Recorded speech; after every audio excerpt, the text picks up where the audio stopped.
Hello, everyone. My name is Claire Odogbo, and I'm your startup and career coach.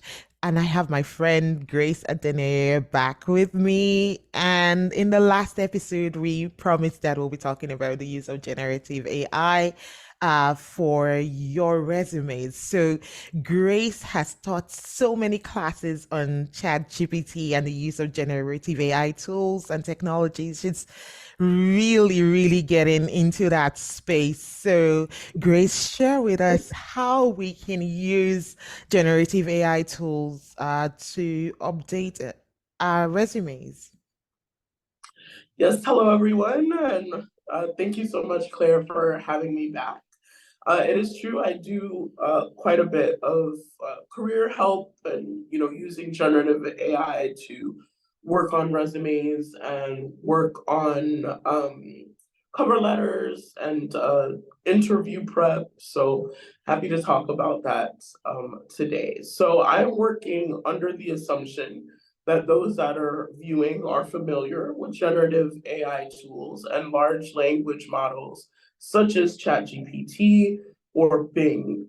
Most people who use generative AI for this purpose use ChatGPT just because of the name recognition and the fact that it's free. The interface is fairly easy to navigate. And if you have not used ChatGPT or you're not familiar with it, you can pause the video and do a little bit of looking on YouTube or on the internet for an easy tutorial to ChatGPT. I promise it is incredibly simple. You will be all caught up in under 10 minutes, and everything that I talk about now will make quite a bit of sense. So before you go into using ChatGPT or any other large language model to work on your CV, on your resume, or on your cover letter, there's some information that you will need. So if you have a CV already, that usually will suffice. If you don't, there's some information that it's important to have on hand. So you're going to want to have your work history, Right. maybe a list of projects that you've worked on successfully or that you've managed. You're going to want to have a list of personal achievements. Mm-hmm. This can be recognition at work. This can be creative achievements that are relevant to the position you're applying for. This could be things that you're known for in your field. Right. It also can include professional bodies that Mm-hmm. you are a member of, or Mm-hmm. or licenses that you hold. You're going to need all that information. Tied to that, of course, you're going to need your educational history and your certificates, any qualifications that you've taken or licenses that you hold. You also are going to want a list of your special skills or training that are relevant to the position that you're applying for. And Claire, I know you talk about this quite a bit when you talk about resumes and CVs, which is tailoring that CV to your specific to that specific position that you're applying for, and Right. also making sure that your achievements shine on your CV Absolutely. resume as well as your interests in Absolutely. that field. And it was something that you coached me on years ago, and it definitely makes Absolutely. a difference in my application. So I don't know if you want to put in a little bit about that before I Oh, venture forward. sure. Oh, sure. I think one of the things I see often, because I've been helping people with their CVs for so long now, is people just list tasks that they do under each role. And I'm like, that will not fly. You need to tell us what you accomplished, the so what.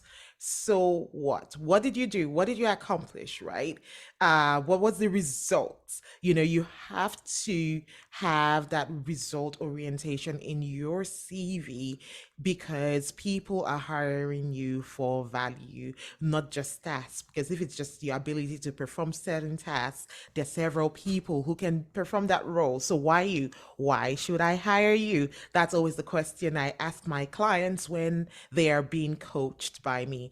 Why should I hire you if I were the hiring manager for this role? And then have that in mind when you are crafting your resume. So over to you, Grace. Thank you so much, Claire. That was very, very helpful.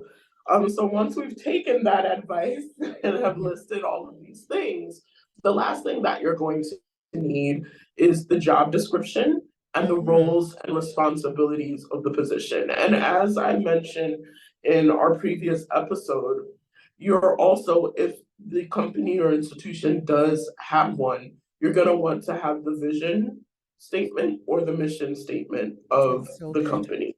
Right. And these are all things that you're going to use in crafting prompts, which ChatGPT or whatever generative AI chatbots or tool that you're using is going to use to formulate a really excellent, tailor-made CV or resume for you. Right. My second thing that I would advise you to do is work in sections. Don't just dump all of the information into the chat box and say, So good. make me a CV. It will crank out a mess, I assure you. So you're going to want to start with your objective and then move on to, a summary of your skills or, whatever structure you want to use for your CV and using the relevant information for all that from all that list of information that we gathered together, as well as the job description, you can formulate prompts asking the generative AI tool to write that section for you Hmm. based on the job description. What it does really well is it will produce keywords that might be seen by recruiters or might be picked up by recruiter software. It also helps you in sort of phrasing and arranging your experience in a way that best complements the needs of the job or what the recruiter is looking for. So it does that really, really well. And it also is very good about analyzing a CV if you have one. So, something that I've done is put a CV or a resume into, let's say, ChatGPT, put in the job description, and then say, based on this job description, what changes should I make to my So CV? good. What should I highlight? What should Right. I exclude? What should I expand on? Right. And the thing about ChatGPT and other large language models is the more detailed your prompt is, the better your answer will be. So So good. ask it for specific things. Ask it to highlight opportunities where you can show, using, I guess, like quantitative data, and percentages, the impact you've made. Ask it, Absolutely. where in my CV should I make sure to highlight the impact that my work has made in my previous positions, Right. where my qualifications have enhanced, my job. And another thing that I would say is read its answers carefully because sometimes it gets a little carried Absolutely. away and It hallucinating keeps and spinning generating stories. what it, yes, yes, it makes up fairy tales. It makes up basically what it thinks you should say, and sometimes it's completely incorrect. So, Absolutely. don't let Chat GPT give you a PhD if you don't have one. Always read what it generates very, very carefully. That is so good, Grace. And I think that has been so helpful. And I know that for some people, they're like, oh my gosh, that is stressful. I just want a job. I don't have time to go analyze my CV or resume with Mhm. ChatGPT.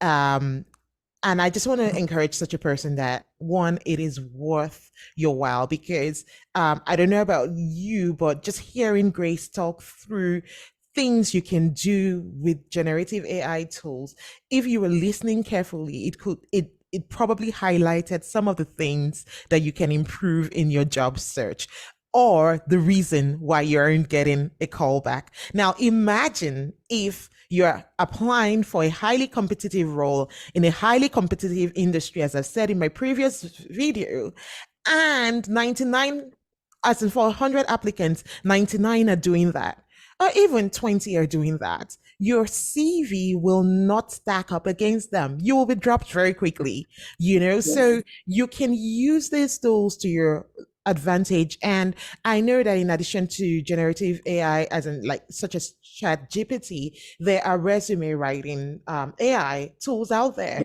that people use. Now, one of them I've used in the past, and I forget the name, but it shows you the list of tasks that each position or job title will typically perform. Now, as Grace said, be careful when you use those tools. Don't say you did something that you did not do because you'll be caught in the interview. You set such a high bar and expectation for you, of yourself. And when the interviewer is asking you questions and like, give me more, tell me more, you're stuck. You get stuck because you absolutely. haven't actually done it. Remember, our pet peeve at Life Track coaching is lying on the resume because we believe that with the right guidance, you do not need to lie to get that role. Absolutely. So good. And one use of ChatGPT that I've discovered and other chat boxes and large language models is because of its ability to analyze and to suggest um, for people who one niche part of an industry is not working for, you can give it this list of your skills, your work history, personal achievements, qualifications, and say, aside from this field that I'm applying in, what are other fields that might utilize my skills? And So how good. might I approach, applying for them? It can give you suggestions as well. That is And, you wonderful. might find that your qualifications might match what is commonly needed in a field that you may never have considered, or a subfield of the field that you're already in that you may never have considered. Fields are very broad, and I think it's important to have an awareness of the possibilities when it comes to the journey of the job search. That is so good, Grace. And honestly, if you're hearing all of these and you're feeling overwhelmed, book a consultation session and we'll be We glad to help you on your job search and creating a job search strategy, just as Grace talked about, because there are options. You have options. I remember reading on LinkedIn recently, someone said, when you feel like you're stuck, you aren't. You aren't stuck. It may feel that way, but a good coach will lead you towards clarity and help you see the options that you have. And we're here for you. thank Okay. Thank you so you. much, Grace. As usual, this Thank has been you. such a good conversation around ChatGPT, and we're continuing with the ChatGPT series. So join us for the next episode where we talk about using the same generative AI tools to help for the actual interview prep as well as for your cover letters. Okay. Until next time. Thank you, everyone, and see you around. Bye.